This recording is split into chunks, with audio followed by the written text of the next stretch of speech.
Soykулук кылып жаткан болсоң чөйрөңдү алмаштыр. Зина кылып жаткан болсоң чөйрөңдү алмаштыр. Арак ичип сигарет чегип дүт болуп башың жарылайын деп жүрөбү, анда досторуңду алмаштыр, чөйрөңдү алмаштыр. Эмне үчүн айтып жатам?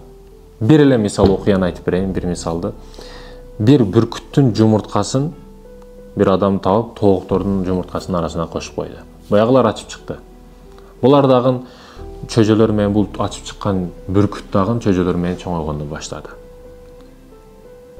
Ал учканды үйрөнгөн жок. Анан неге тооктор учпайт эч качан?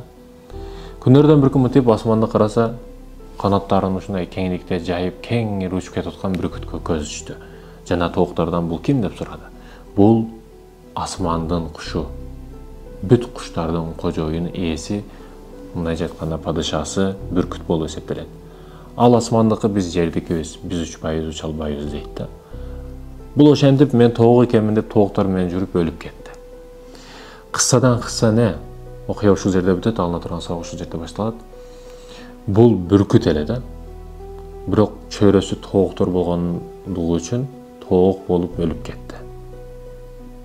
Сиз чөйрөңүздөгү адамдарды өзгөртө албайсыз. Бирок чөйрөдөгү адамдарды өзгөртө аласыз. Ошондуктан ушул нерсеге маани бериңиз. Жаныңыздагы адамдарды өзгөртүшүңүз мүмкүн эмес, бирок сиз алдыңыздагы адамдарды өзгөртө аласыз. Алмаштырыңыз, чөйрөнү туура тандаңыз. Чөйрө көп маанилүү нерсени чечип коет.